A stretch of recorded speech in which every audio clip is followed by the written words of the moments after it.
할렐루야. 우리 사랑하는 성도 여러분 반갑습니다. 저는 LA 초대교회 양수용 목사입니다. 한 주일 동안 편안하게 지내셨는지요? 또 주님과 함께 동행하셨습니까? 또 경건 생활은 어떠신가요? 이 주일이 매주일 한 주간의 첫 시작인데 한 주간을 보내면서 여러분들이 주님과 더 가까워지고 있는지, 그리고 주님 앞에 더 사랑을 고백하고 있는지, 그것을 매 순간 점검하면서 살아갔으면 좋겠습니다. 때때로 저도 넘어지고요, 죄악 가운데 빠질 때가 있고 세상에 한눈 팔 때가 있습니다. 그러할 때마다 늘 눈을 들어 산을 보아라. 너의 도움이 어디서 올꼬? 너의 도움이 천지를 지으신 여호와께서로다. 이 말씀처럼 우리가 눈을 들어서 주님을 바라보는 거룩한 시선을 잊지 않았으면 좋겠습니다. 여러분들 넘어져 있어서 죄악 가운데 있다고 거기에 주저앉아 있으면 안 됩니다.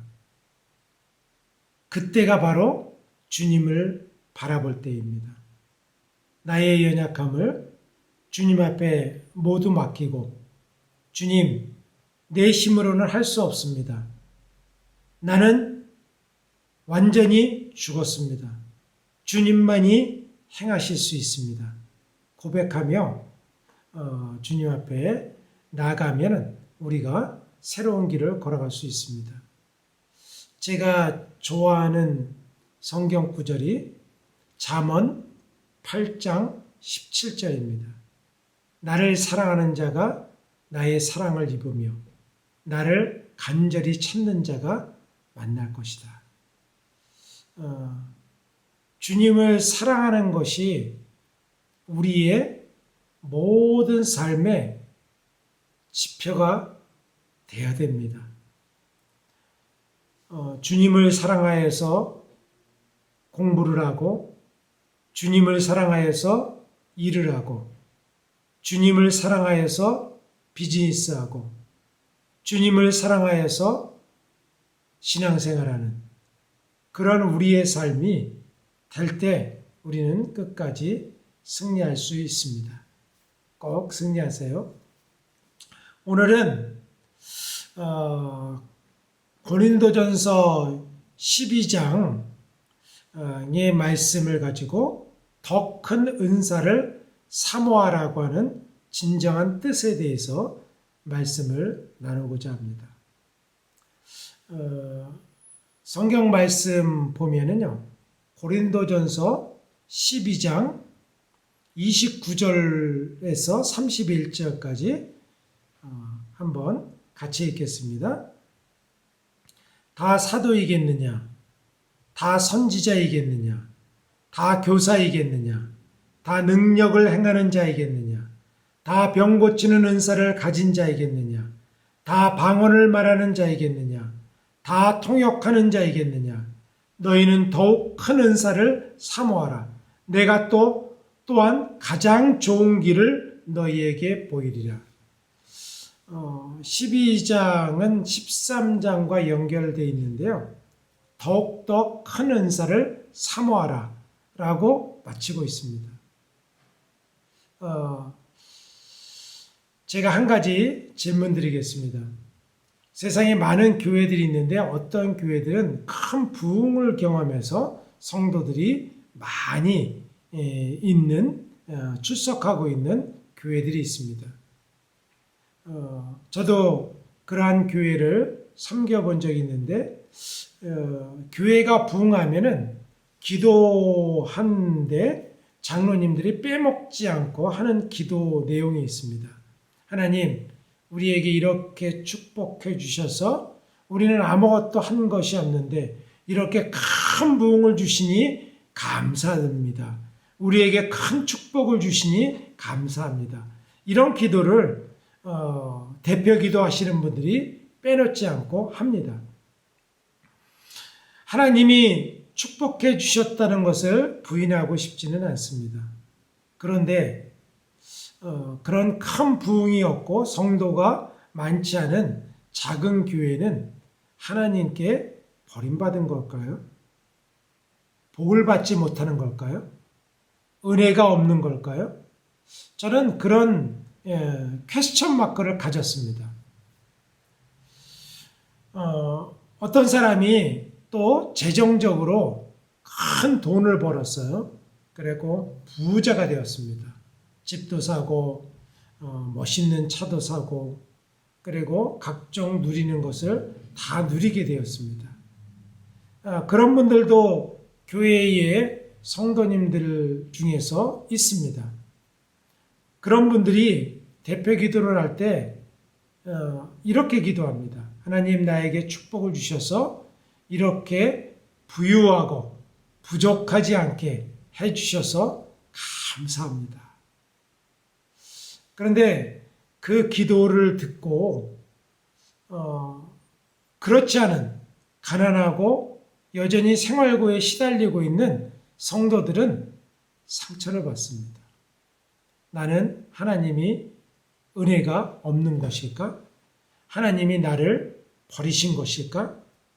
이런 마음으로 죄책감마저 드는 성도들이 있습니다. 전에 저희 교회를 섬기던 장로님 중에 한 분이 독일 광부라고 아세요? 예전에 몇 년도일까요? 6, 70년대 독일로 광부들을 이렇게 인력 수출을 했습니다. 광부 출신이고 부인 권사님은 간호사 출신이에요. 독일에서 만났습니다.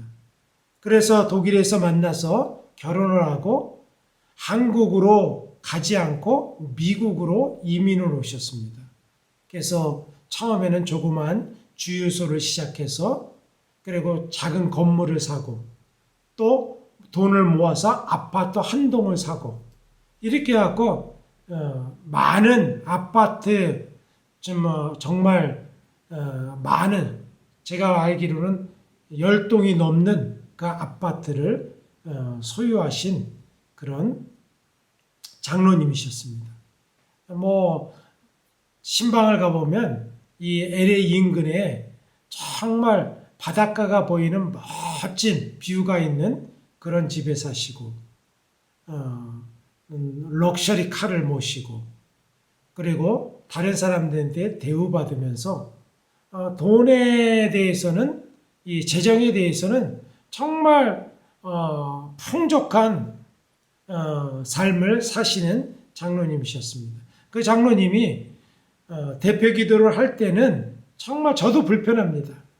꼭 이렇게 기도하세요. 하나님, 저는 적과 꿀이 흐르는 땅 미국에 오게 하셔서 이렇게 큰 풍요를 누리게 하시고 마음껏 하나님을 섬기고 축복을 누리게 하여 주시니 감사합니다. 라고 했어요. 그런데 그러면 미국에 없고 한국에 있는 성도들 또 아프리카에 있는 성도들 이런 사람들은 축복을 못 받은 것입니까? 예전에는 70년대 이전에는 한국이 못 산다고 생각하고 이민을 오신 분들이 많이 있었습니다. 그래서 이 적과 꿀이 흐르는 땅 미국에서 마음껏 돈 벌고 이렇게 집도 누리게 하여 주시고 그리고 풍요를 누리게 했다는 것을 감사한다는 것이 단골 메뉴로 성도들이 기도 제목이었습니다. 여러분들 물질이 축복입니까? 성경에 보면은 구약에 보면 장수와 자선과 물질이 축복이라고 기록되어 있습니다. 재물을 주리라. 하나님을 경외하는 자에게 재물의 복을 주리라. 자선을 주리라. 그리고 장수하게 하리라. 라고 하는 축복의 말씀이 분명히 있습니다. 그런 거라고 생각하고 그런 사고에 고정되어 있으면 또 신약에 오면은 성경을 해석하는데 어려움이 있습니다. 여러분들 예수님의 제자들 절대로 부자가 아니었습니다. 가난했습니다. 초대교회 성도들 정말 있는 거 없는 거를 같이 나눠서 쓰는 형편이었어요. 예수님 뭐 부자였다고 말할 수가 없습니다. 그러면은 그 성도들 신약 시대에 믿음을 지키려고 하는 성도들은 장수도 못했고 자녀들도 제대로 양육하지도 못했고 물질의 복도 못 받았습니다. 그러면 저주받은 사람들일까요? 여러분들 어떻습니까? 오늘날에도 목회자들 중에서도 정말 생활고에 시달리는 목회자들이 많이 있습니다. 제가 몇 주 전에 한국에 다녀왔는데 한국의 목회자들 중에서 뜨리잡을 뛰는 목회자들도 있다고 들었습니다. 택시 운전도 하고 그리고 딜리버리 뭐랬죠? 배달, 쿠팡 같은 그런 배달 일도 하고 그리고 목회 일도 하고 그런 목사님들 계십니다. 하나님에게 복을 받지 못한 걸까요? 은혜가 없는 목회자들입니까? 또 성도들에게도 신실하게 믿음 생활하는데 정말 물질에서는 어려움이 있는 성도들 많이 있습니다.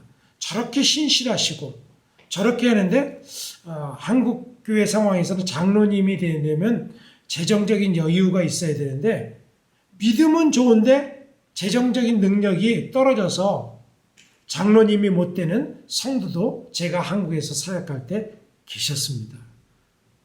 그런 분들은 결코 복을 못 받았다고 말할 수가 없습니다. 제가 개척교회 하면서 많은 다른 교회 성도들을 만납니다. 그러면 제가 교회를 개척해서 이렇게 목회하고 있다 그러면 하나같이 얼마나 어려우세요. 얼마나 힘드세요. 제가 힘든 것이 없는데도 그리고 제가 특별히 재정적으로 풍족하진 않지만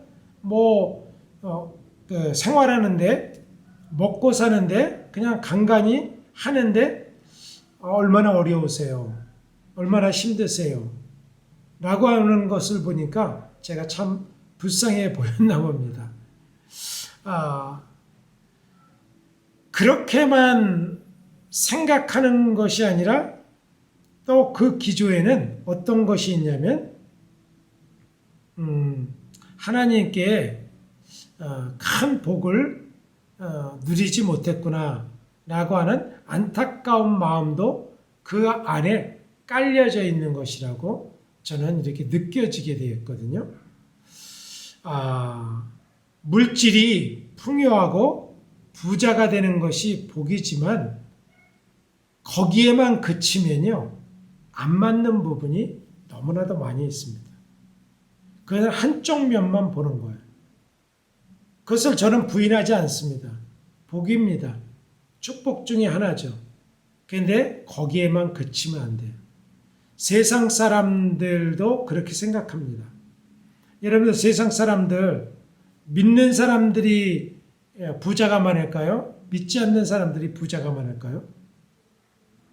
믿지 않는 사람들이 더 많겠죠? 단순히 생각해도 인구도 믿지 않는 자들이 더 많으니까. 그런데 그 사람들이 다 복받았다고 생각하십니까? 믿지 않는 사람들, 가난한 사람들이 다 하나님께 버림받고 은혜를 못 받는 사람들이 아니라고 하는 것은 그냥 단순히 생각해도 알 수가 있는 것입니다. 교회적으로 보면 큰 교회를 하고 교회가 부흥한 것은 정말 축복 중에 하나입니다.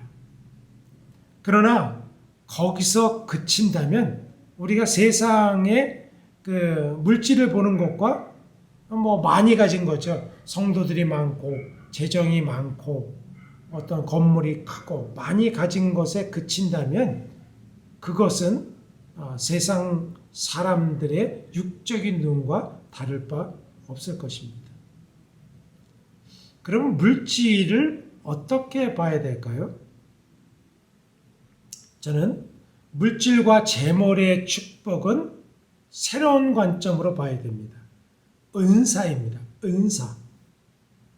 마태복음 25장에 보면 달란트 비유가 나오죠.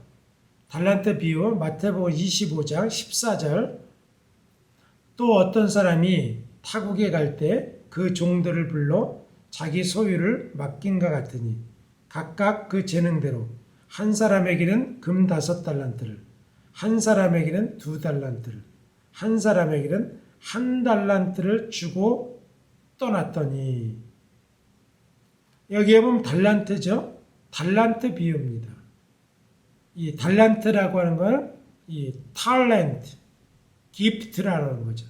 먼저 주어진 것입니다. 은사는 똑같이 주어지지 않습니다. 불공평합니다. 평등하지 않아요. 어떤 사람은 병 고치는 은사를 줬고, 어떤 사람은 물질의 큰 은사를 줬고, 어떤 사람은 다른 은사를 주었어요. 믿음의 은사를 주고, 지혜의 은사를 주고, 지식의 은사를 주고, 능력 행함의 은사를 주고, 성실하고 신실한 은사를 주고, 어떤 사람에게는 1달란트, 어떤 사람에게는 2달란트, 어떤 사람에게는 5달란트를 주었습니다. 여러분들, 만약에 이 사람이 2달란트 받은 자가 4달란트가 되었어요. 2달란트를 더 남겨서 배를 남긴 거죠. 5달란트 받은 자가 3달란트를 더 남겨서 8달란트가 되었습니다. 그러면 이 사람의 배죠. 5달란트 받은 사람은. 그런데 주님의 칭찬은 4달란트, 배를 남긴 이 사람에게 더 큰 칭찬이 있습니다. 왜냐하면 2달란트 받은데 배를 남겼거든요. 만약에 1달란트 받은 사람이 2달란트를 남겼어. 아니, 그 이상 3달란트를 남겼다고 보십시오. 1달란트 받은 자가 큰 칭찬을 받았을 것입니다. 은사도 마찬가지입니다. 은사도 똑같지 않습니다. 오늘 고린도전서 12장에 보면 다 사도이겠느냐, 다 선지자이겠느냐, 다 교사이겠느냐, 다 능력을 행하는 자이겠느냐, 다 병 고치는 은사를 가진 자이겠느냐, 다 방언을 말하는 자이겠느냐, 다 통역하는 자이겠느냐 라고 묻고 계시잖아요. 똑같지 않다고 하는 것입니다. 은사는 불공평합니다. 교회 부흥도 은사입니다. 똑같지 않아요. 부흥된 이유가 세미나에 가보면 뭐 새벽기도 때문이다, 뭐 제자훈련 때문이다, 전도 시스템 때문이다, 뭐 어떤 이유를 막 설명합니다. 그 이유도 있겠지만 하나님이 은사로 주신 것입니다. 부자가 된 사람들, 성공한 비즈니스맨들, 성공의 원인을 여러 가지로 찾아요. 노력을 해서, 좋은 연구를 해서, 그리고 투자를 해서 이야기를 하지만 그렇게 열심히 밤낮 일해도 먹고 사는 것을 해결하지 못하는 사람들도 있습니다. 은사는요, 똑같이 나눠주는 것이 아닙니다. 주님이 원하는 대로 나눠주는 것입니다. 그러면 받은 것보다 더 중요한 게 무엇이냐면은, 받은 것보다 더 중요한 건 뭐냐면 남기는 것입니다. 한 달란트 받은 자가 왜 그 사람이 그 책망을 들었습니까? 남기지 못했기 때문에 그렇습니다. 남겨야 되는 것입니다. 남긴다고 하는 의미를 한번 살펴보도록 하겠습니다. 어떻게 남기는 걸까요? 물질을 배가시키고 교회를 배가시키고 배가 운동을 해서 이렇게 하는 것이 남기는 것의 전부일까요? 남긴다는 것은 뭐냐면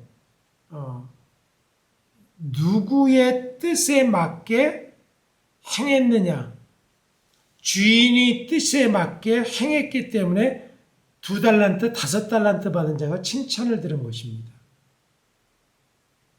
주인의 뜻에 맞게, 이것을 우리가 신앙적으로 하면 소명이라 그러죠. 소명, 사명을 받은 거예요.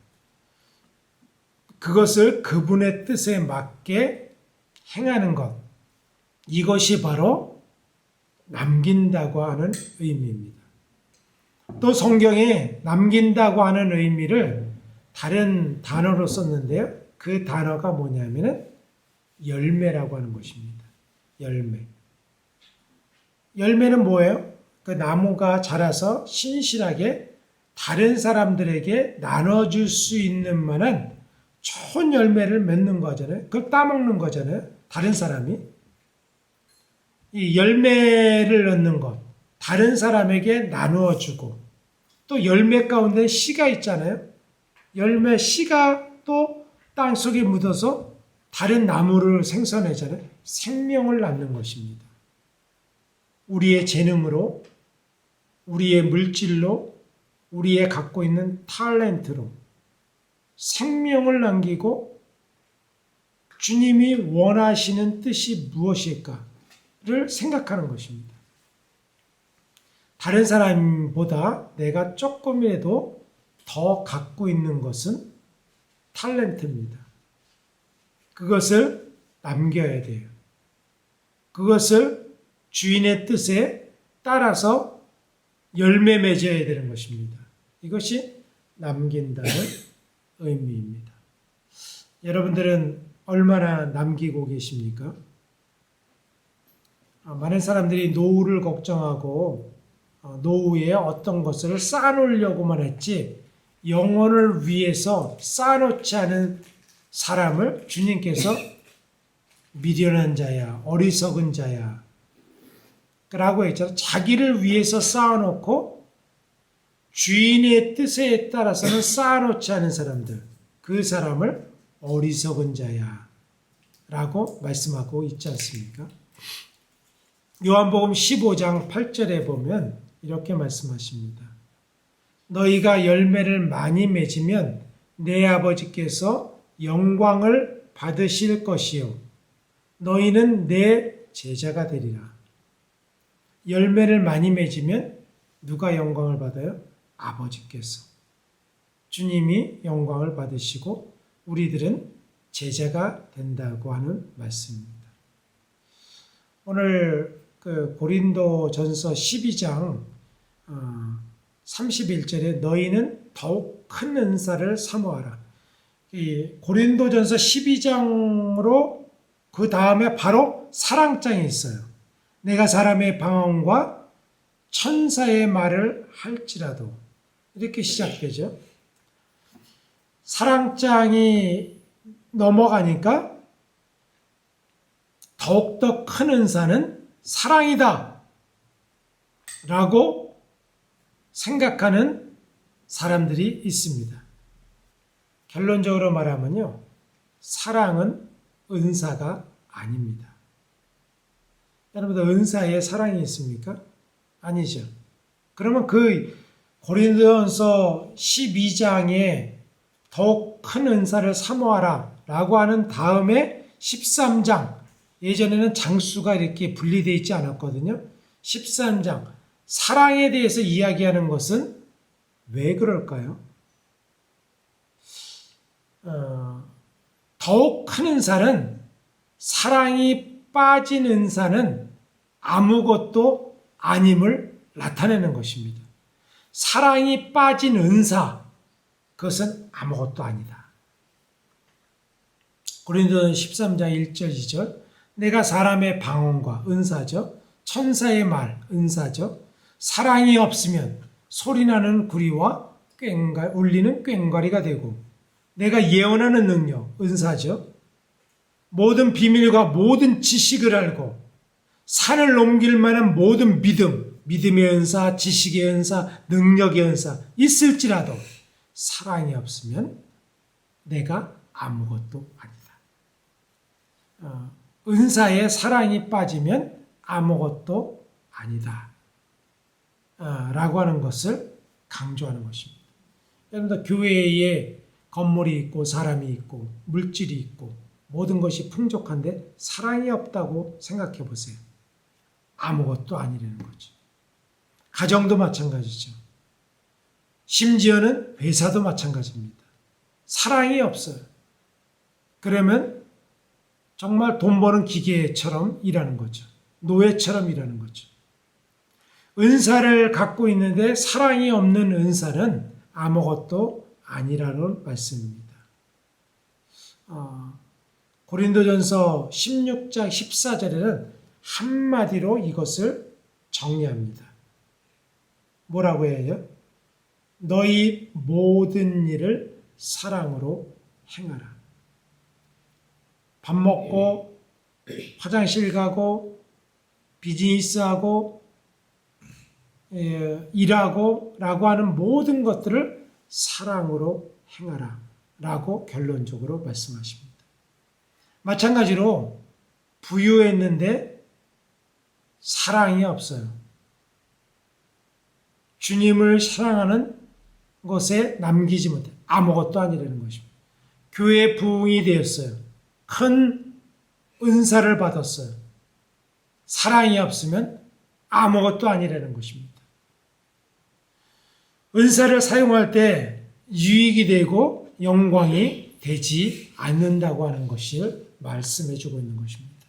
그래서 우리는 더욱더 큰 은사를 삼아야 돼요. 여러분들 소유는 바로 사명과 연결되는 것입니다. 내가 뭘 가지고 있으면 그것이 바로 사명이에요. 여러분들 인물이 뛰어난 사람이 있습니까? 사명이에요. 교회에서 안내위원이라도 세워야 됩니다. 전도를 해야 돼요. 돈을 갖고 있어요? 은사예요. 사명입니다. 그것을 갖고 흥청망청하다가 지옥 가는 것보다 하나님의 이름을 위해서, 의를 위해서, 나라를 위해서 사용해야 되는 것입니다.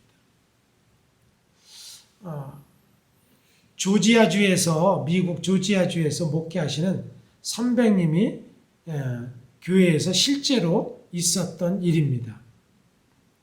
어떤 타주에, 미국은 넓잖아요. 타주에서 사는 어떤 성도님이 그 선배님에게, 조지아주에서 목회하시는 선배님에게 전화를 하셨다고 그래요. 자기가 이제 리타이어, 은퇴할 때가 됐는데 자기가 평생 모은 집과 재산을 정리했습니다. 목사님 교회를 보니까 이런 일도 하시고 참 마음이 감동했습니다. 그리고 건축하는데 어려움이 있으셔서 빚도 많으신 것을 인터넷으로 보았습니다.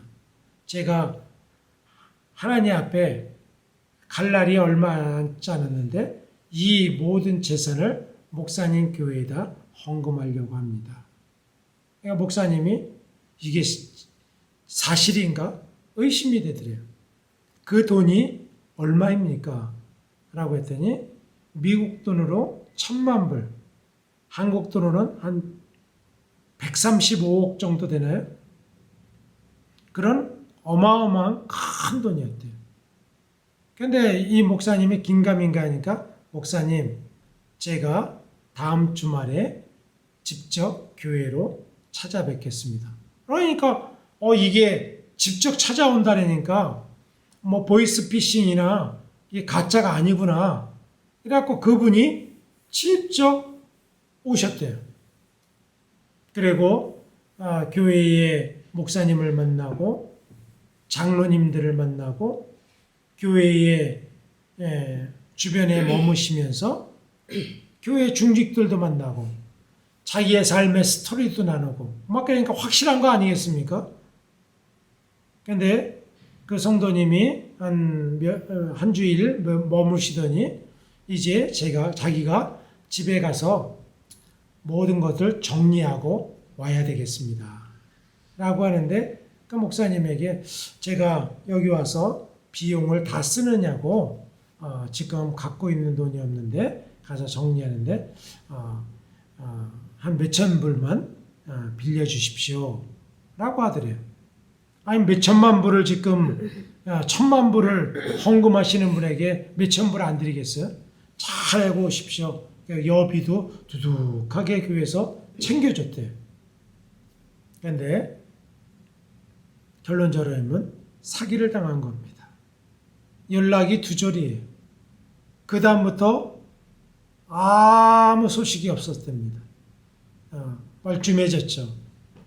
그런데 목사님께서 가만히 아이고 머리가 텅 얻은 맞은 것처럼 그렇게 했는데 가만히 생각해 보니까 그분이 헌금 안 해주신 게 너무나도 다행스럽게 생각하더래요. 왜 그런지 아세요? 1,000만 불을 주면서 목사님 이거는 교회 건축으로 쓰지 말고 교회 운영비로도 쓰지 말고 선교를 위해서만 쓰십시오. 라고 했다고 생각해 보십시오. 1,000만 불을 쓰려면 죽어나 쓸 것입니다. 어떻게 해야 돼요? 그 교회는 모든 역량을 그것에 집중하고 어떻게 해야 될까를 연구하고 막 그랬을 것입니다. 만약에 홈리스 사역에 이거를 사용하십시오. 얼마나 많은 수고가 들어가야 되겠습니까? 여러분들 결론적으로 말하면 하나님께서 여러분들에게 맡겨주신 거예요. 사명에 맞게 쓰라고 탤런트를 주시고 은사를 주신 거예요. 그러면 어떻게 사용해야 되겠습니까? 먹고 사는 데만 급급해야 되겠습니까? 아니죠. 주인에 합당하게 남겨야죠. 열매를 맺어야죠. 그것을 통하여서 주인이 오셨을 때 결산할 때에 잘하였도다 충성된 종아 칭찬받는 우리가 되어야 되지 않겠습니까? 여러분들 물질은 은사입니다. 은사는 잘 사용해야 돼요. 주인의 뜻에 맞게. 우리에게 때때로 인생의 기회가 몇 번 찾아옵니다. 그 기회를 자기를 유익하는 데만 가족을 위해서만 사용하지 말고 하나님의 그분의 뜻을 생각하면서 지금도 늦지 않았습니다. 나에게 남은 탤런트, 심지어는 작은 기도할 수 있는 탤런트가 있다고 한다면 그것을 주인의 쓰심에 맞게 사용하는 여러분과 제가 되었으면 좋겠습니다. 여러분들 그래서 우리가 살아가는 것이 주인의 뜻에 합당한 삶이 됐기 때문에 한 시간 한 시간이 귀한 것입니다. 이런 은혜로 살아가는 저와 여러분이 되었으면 좋겠습니다. 기도하시겠습니다. 아버지 하나님 감사합니다. 오늘 주님께서 우리에게 주신 말씀, 우리가 갖고 있는 것, 물질과 부흥과 축복은 은사임을 깨달았습니다. 이 은사를 주인의 뜻에 맞게 합당하게 잘 남겨서 열매 맺어서 주인의 기쁨이 될 수 있는 저희의 삶이 되게 하여 주시옵소서. 더욱더 큰 은사를 사모하라고 말씀하셨습니다.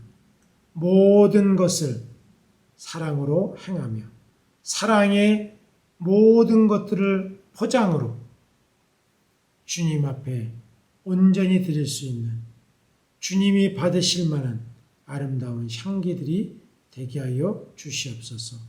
한 주간 동안 승리하게 해 주시고 믿음으로 서게 해 주시고 주님 사랑하는 데 1등이 될 수 있는 우리 모든 성도들 되게 하여 주시옵소서.